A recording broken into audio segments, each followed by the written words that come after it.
एक बार प्रेम से बोलो सच्चे दरबार की जय, शंकर भगवान की जय, कार्तिक गणेश की जय, हरे हरे महादेव। चलिए गुरु बहिना, बड़ा सुंदर एगो हम होली के कथा लेके आइल बने। बहुत दर्द भरी कथा बा गुरु बहिना। आशा ना हमरा पूरा विश्वास बा कि जरूर हमार गुरु बहिना लोग है कथा के सुन के और लाइक कमेंट जरूर करब जा, और हमरा डमरू भजन और अनीता के सोहर और जरूर एगो सब्सक्राइब बढ़ाई जा। भगवान भोलेनाथ ऐसे ही रोजी रोटी में सफल दिए, दिन दूना रात चौगुना करिए। यह भजन के हमरा जरूर एक बार और कथा के सुनब जा, आ जरूर अपन दुलार प्यारे बेटी पर बरसाइब जा। तो चलिए गुरु बहिना, बड़ा सुंदर कथा लेके आइल बनी। कथा में उहे गुण बा कि दहेज के कारण होली के त्योहार के एक सास और एक पति मिल के कैसे एक बेटी के घर में जरौले बा, एक कथा के माध्यम से सुने के मिली। तो चलिए गुरु बहिना देखिए। एगो गांव में एगो गरीबे इंसान रहलन गुरु बहिना, बल्कि गरीबे इंसान रहले, लेकिन कितनों केहू गरीब रहेला, लेकिन ओकर सपना बड़ा बड़ रहेला गुरु बहिना। गरीब के दिल बड़ा बड़ रहेला, ऐसे कि अमीर लोग तो जितने कमाला उतने सोचेला और थोड़ा सा धन हो जाओ और थोड़ा सा धन हो जाओ, लेकिन गरीब सोचेला कि हम इतने में इतना खर्चा करिए, बढ़िया से खाइए पहनिए कि यही में हमार जीवन बीत जाए। गुरु बहिना, बेचारा गरीबे इंसान रहले, उनकरा दूगो बेटी और एगो बेटा रहले। मेहनत मजदूरी करके अपना परिवार लइकन के खियावस। बड़की लड़की के शादी को दिले, छोटकी के कहले कि छोटकी के मेहनत मजदूरी करतनी, लड़की हमर बढ़िया बे, पढ़े लिखे में ठीक बिया, सुंदर सुशील बिया, एकरा के तनी बढ़िया घर में शादी करब, भले तनी कर्जे पड़ी देही पतका, अच्छा घर में शादी करब, आ लड़की हमारा अच्छा घर में चल जाई तो हमनी के बुढ़ौती में कुछ सहारा करी। जब अच्छा घर में रही तबे ना, अगर जो गरीब घर में हमार बेटी चल जाई तो कहाँ से हमनी के सहारा करी।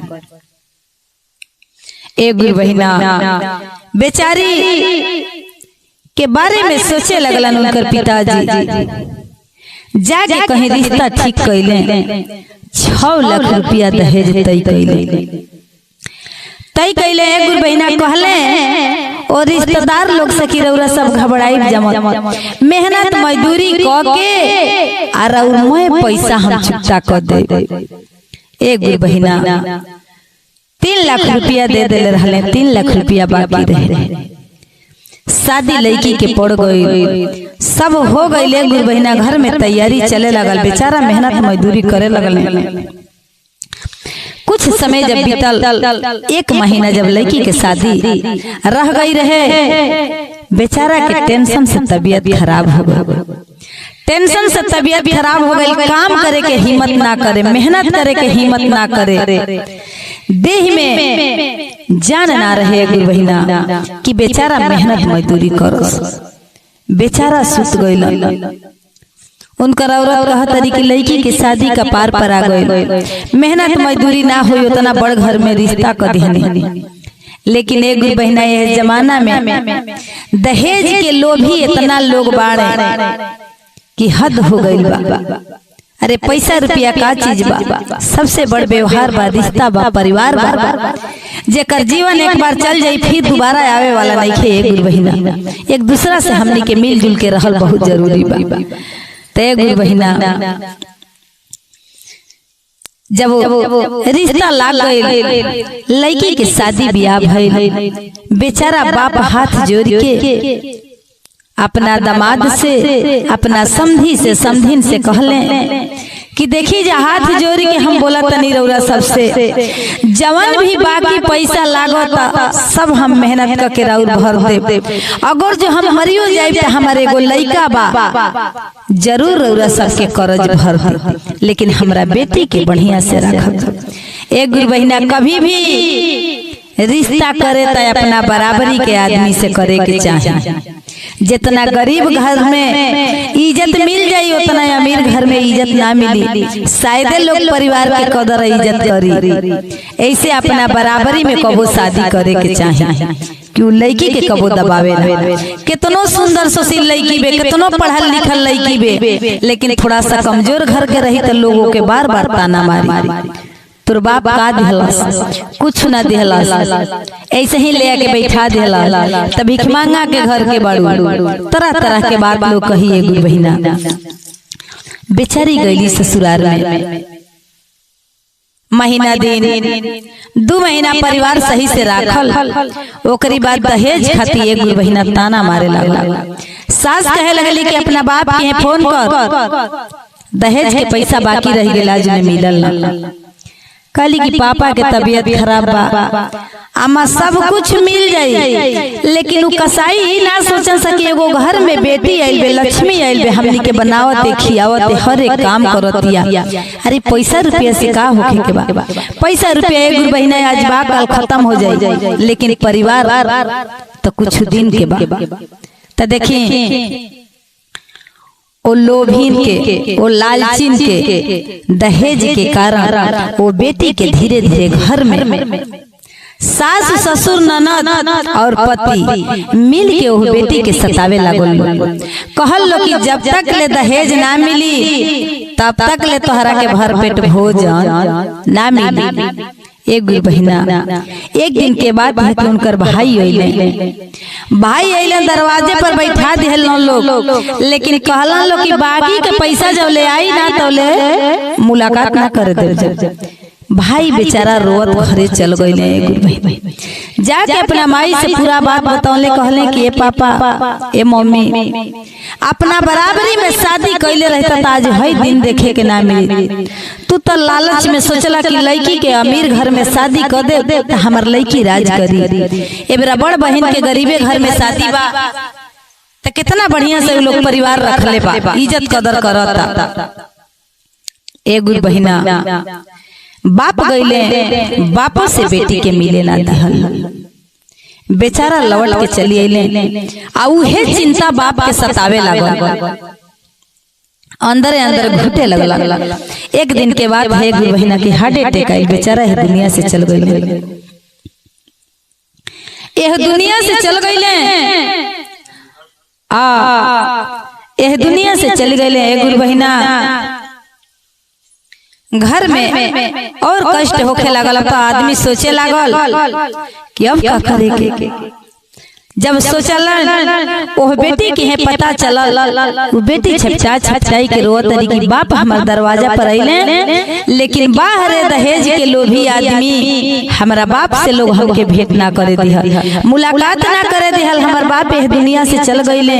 ए बेरा पोस के पाल के इतना बड़ कैले, सियान कैले। सब बाप महतारी सोचेला कि हमार बेटा बेटी सुख से रहो। एक गुरु बहिना बेचारी तड़पतरी रोअतरी, एने बाप के टेंशन एने घर के टेंशन।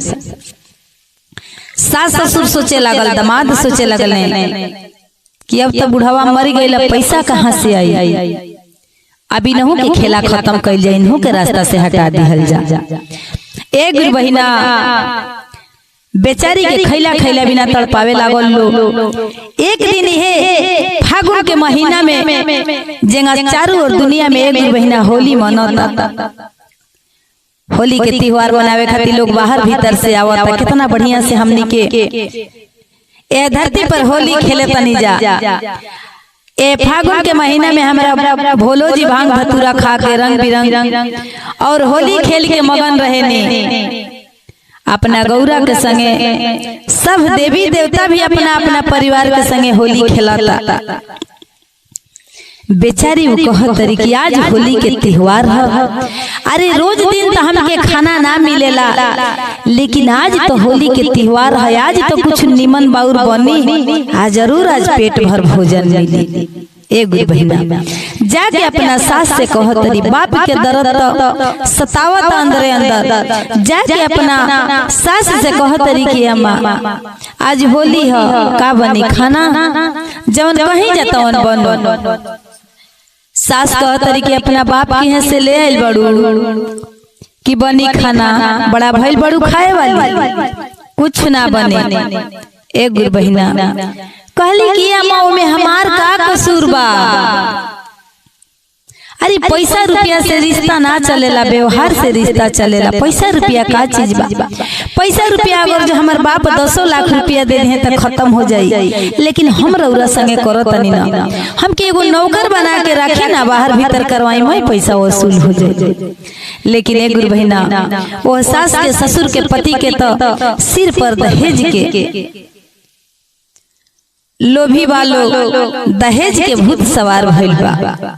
एक गुरु बहिना बेचारी त्योहार के दिने जाके घर में रोवत, सास व ननद पुआ पकवान बनावत लो, पर भी अंदर आशा बा कि जरूर कुछ हमके दी लोग। आए त्योहार है, आज तो कितनो कसाई होइल तो जरूर कम से कम पेट भर तक भोजन मिली। एक गुरु बहिना भूख जब बर्दाश्त नहीं खे भइल, कितनों घर में विपद पड़ जाइए गुरु बहिना, लेकिन सब चीज पर विपत्ति आ जाला। घर पर, द्वार पर, शरीर पर विपत्ति आ जाई, लेकिन मुंह पर और दांत पर कबो विपत्ति ना आए। कितनों विपत में रही है गुरु बहिना तो जरूर कुछ न कुछ खाई। यह पेट पर है, दांत पर कबो विपत्ति ना आवेला। ऐसे कि जरूर थोड़ा सा भोजन करबे करी, कोनो ऐसा बात आई तो आदमी जरूर बोलबे करी, हंसबे करी। ते गुरु बहिना बेचारी गईली, खाना ना दिहली, सास पुआ बनावत हली, कहली कि अम्मा बड़ा तेज भूख लागल बा, कुछ तो दे दे, थोड़ा सा खा के पानी पीनी। रौरा सब ना रहम करब जब के करी, बताई हमहू केहू के बेटिए बानी, हमार का कसूर बा, हमार का गलती बा। ए गुरु बहिना गरम तेल रहे, गरम तेल बेचारी के देही पर छपाक देने उसास फेंक दिहली। मैं देही एकदम एक गुरु बहिना जरे लागल, ओइसे ना तले के माचिस से मार देली शरीर पे। एक गुरु बहिना बेचारी के देह जरत, पर भी कहली कि हे भोलेनाथ, हे गुरुजी, माटी के देह माटी में मिल जाई। जब हमारे पिताजी इस दुनिया से चल गईले, आइए घर में हमारा के कोनो सुख नहीं खे, तड़प तड़प के मुआला ले बढ़िया बा कि आज ऐसे ही मर जाए। एक गुरु बहिना शरीर जरत या वैसे ही पति, सास, ससुर, ननद सब देखत, खुशी मनावत। तब तक ले गुरु बहिना गांव के लड़की लोग और लड़का लोग चिकले में घर में होली खेले ढुक गई लोग, देखता लोग की शरीर जरत। अब तई यहाँ लोग देखल, लोग सास ससुर तो एकदम अवाक हो गए, लोग कहना लोग क्या है, देख लेना सगा में जाके बहरी करी हल्ला करी। एक गुरु बहिना बेचारी के शरीर जर, शरीर में जब चेहरा रहे कुछ ना चिन्हा, गिर गईली, गिर के मर गईली। एक गुरु बहिना बाहर कसाई धरती पर एक से एक लोग कसाई पड़ल बने। एक गुरु बहिना कि एक दूसरा के दर्द बुझे वाला आदमी नहीं खे, मूर्ख ही आदमी नहीं खे सोचा कि पैसा रुपया का चीज बा, फिर है जीवन चल जाता, आवे वाला जीवन नहीं खे। एक गुरु बहिना मर गईली, आंगन में गड्ढा खोन के वही में दफना दिहल गई। कौनो अगर जो हितई नतई में गुरु बहिना कौनो घटना होला तो जरूर उदासी छा जाला, जरूर अंदर से हो जाला कि कुछ न कुछ तो गड़बड़ बा। महतारी के ममता उदास बाड़ी बेचारी, बार बार लड़की के चेहरा ध्यान पर आवे लागल। कहली कि रोज हमरा इतना ध्यान ना आवत, काहे आज हमरा बेटी के बार बार चेहरा ध्यान पर आवत, कुछ तो गड़बड़ बा। अपना बड़ बेटी के फोन कैली, कहली कि बेटी तोहरा से कहत तनी छोट बेटी की है जा, अड़ोस पड़ोस गांव नगर में तनी पता लगावा हमर बेटी कैसे बा। ऐसे कि सास ससुर पति इतना घमंडी मिल गई, ऐसा कसाई मिल गई कि केहू से मुलाकात नहीं खे करे दे। कहली बड़ बेटी कि माई घबरा मत, हम जाता नहीं। एक गुरु बहिना बेचारी चल गई, जाके दर से दया से पड़ोसी से पूछे लगली, कहली कि ये घर में हमर बहन बाड़ी, कैसे बाड़ी कैसे ना। सब गांव के दर्द याद कहे लगल कि आज तक ले तो हमनी के देखबे ना कहीं जा, ओ कनी के घरे तक केहू जइबे ना करेला। ए गुरु बहिना केहू ना बतावल ओ बेचारी से। आ सास ससुर पति ननद सब ऊपर छत पे बा। बेचारी सर्द ने घर में घुसली तो देखो तरी की आंगन में माटी कुछ कोड़ल बा, कुछ वैसे ही ढेला ढेला लिहर पड़ल बा। चारों घूम घूम अपना बहन के बोला तरी, कहीं बहन के पता ना। कुछ शक भइल कि आंगन में कैसन माटी है। एक गुरु बहिना कुछ कुछ ध्यान चले लगल। आदमी कहे लगे चोरी हत्या पाप खुले आप से आप, चोरी भइल हत्या भइल पाप भइल, ई कबो छुपेला ना। तो यही से कहल गइल बा कि चोरी हत्या पाप खुले आप से आप, ये अपने आप खुलेला। बेचारी छत पे गईली, सास ससुर पूछे लागल तू के बाड़ू के बाड़ू। बतावली कि ये छोट बहन के शादी है, घर में हमरा भई रहला, हमरा बहन के पता नहीं खे। एक गुरु बहिना सास मगरमच्छ के आंसू बहावे लगली। कहली कि ये बेबे का कहीं कुछ कहात नहीं खे, आ कहला बिना राहत नहीं खे। तोहर जवन छोट बहिन रहल है इतनी बदमाश रहल है, इतनी बदमाश रहल है कि पता न केकरा संगे भागी गई। हमनी के ई बात लाजे कहीं जाता केकरा से कहीं जा, हमनियों के दर बा, देयात बा, पड़ोसी बा, हित बा, नात बा, बात कहीं जाता केकरा से कहीं जा, पता न केकरा संगे भागी गई। बड़ बहिन सोचे लागल, कहतियो आज ले हमरा बहिन के कोनो शिकायते ना सुनाई। हमरा हीरा ऐसा बहिन के कलंक लगावतरी, दाग लगावतरी, कुछ तो गड़बड़ बाटे जवना से हमनी के जान नहीं खींचा पावा। हमार बहिन भागी तो कैसे भागी, कम से कम भाई बा माई बा हम बनी, हमने से तो बतावे के चाहिए। एक गुरु बहिना वो करीब आईली नीचे वैली निकल के गईली अपना माई के, कहली कि माई लागत कि बहन हमार दुनिया में बाना।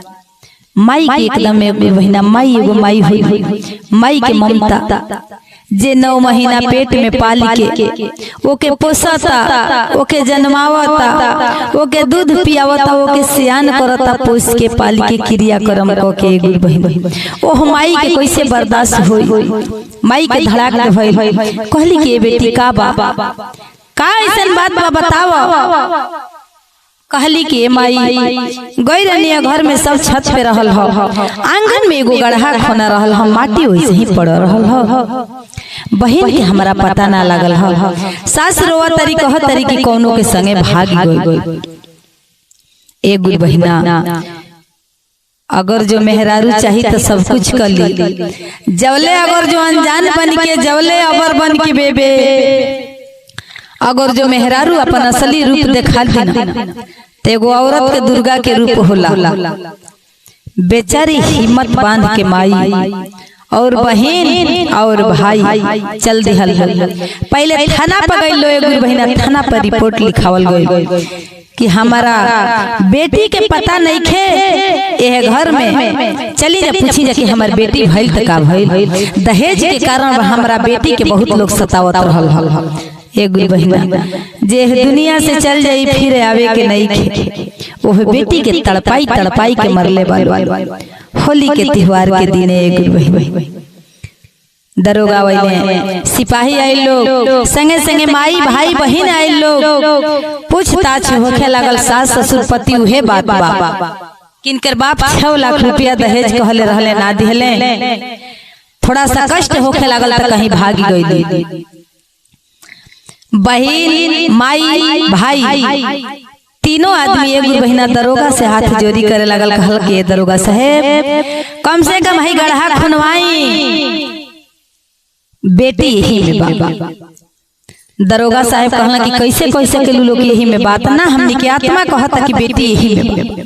एक गुरु बहिना लागल खुनाए गड्ढा, खुनात जब कुछ खुनाई तो लाल साड़ी थोड़ा सा लौका ले गुरु बहिना, लाल साड़ी जब लौकल माई के करेजा फाट गई। बहन के करेजा फट गइल, भाई के करेजा फट गइल। भाई रोवे लागल, कहलस क्यों? अरे पापी कसाई, कम से कम हमार बाप वादा करके गइले हैं, दुनिया से चल गइले, हम कमा के मए और दहेज पूरा करती, कम से कम हमार बहन तो जिंदगी जीवित रही तो ओकर तो जिंदगी सलामत रही। पैसा रुपया का चीज बा? एगो बहिना जब पूरा गढ़ा खुनाई वैसे ही बेटी के लाश निकलल, वैसे ही बेटी के लाश निकलल। एगो बहिना माई देख के कहीं रोअतरी, कहीं बहन देख के रोअतरी, कहीं गांव नगर रोअता। तब गांव के जितना लड़की होली खेले आई रहल, एगो बहिना उ लाश जरत देखले बा। लड़का लड़की सब दरोगा जी से रिपोर्ट लिखवाले बा, सब बतौले बा, गवाह भइल बा कि हमनी के देखले बानी जा कि गरम तेल फेंक के आग लगा देले रहली। हमनी के होली खेले गई जाता, देखनी जा कि घर में लाश जरता, लेकिन हमनी के डरे कुछ ना कहनी जा कि हमनियों के फंस जाए। एगो बहिना ओ घर में ओह बेचारी के सुख ना भई, तब पतियों के सुख ना भई, सासो ससुर के सुख ना भई। एगो बहिना यही से सुने के चाहिए सब कर, लेकिन करे के चाहिए अपना दिमाग से। सुने के चाहिए सब कर, लेकिन करे के चाहिए अपन वाली। ऐसे ज्ञान के सिखौला पर कबो करे के ना चाहिए कुछ। ज्ञान के जिंदगी नरक में डाली, ओकरो जिंदगी नरक होखई के बा। वो बेचारी के जिंदगी जैसे तड़प के गइल बा, वैसे ही इन्हनी लोग के जिंदगी वैसे ही तड़पत जेल में बीते लगल। एगो बहिना माई रोअतरी, माई रोअतरी। एगो बहिना कहतरी कि हाय रे समय, हाय रे दहेज, हाय रे पैसा, बेटी के जान चल गई पैसा खातिर। कैसन समय बा, कैसन समाज बा, कैसन दुनिया बा कि एगो बेटी के दहेज के कारण लोग जान मार दिहल, जान ले लिहल। पैसा का चीज बा? बेचारी यही बात कहस, हाय रे पैसा, हाय रे दहेज, कैसन समय आ गई। रोअतरी अपना गुरुजी के गोहरावतरी के, गुरुजी कैसन समय आ गए। गरीब की जिंदगी नहीं खे, गरीब के कोनो दुनिया नहीं खे। रोअतरी कहतरी कि कैसन समय आइली, आ बेटी आँखी से दूर रे भइली, कि कैसन समय आ बेटी आँखी से दूर रे भइली, किया हो शिव गुरु पैसे करनवा गइले जाननुएरा, किया हो शिव गुरु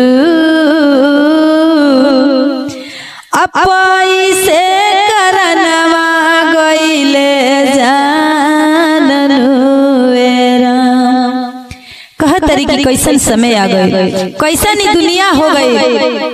पैसे के कारण हमारा बेटी की जान चल गई। तो चलिए एगो बहिना, एक से एक धरती पर ऐसा लोभी आदमी बाड़े, दुष्ट आदमी बाड़े कि दहेज के कारण, पैसा के कारण कोनो रिश्ता नहीं खेची, सब तहस नहस हो जाता है। एगो बहिना तो चलिए, अगर जो होली की कथा हमारा अच्छा लागल हुई, खूब बढ़िया से सुन के, और अनीता के डमरू भजन के और अनीता के सोहर के लाइक सब्सक्राइब करब जा, अपन दुलार प्यार आशीर्वाद देव जा।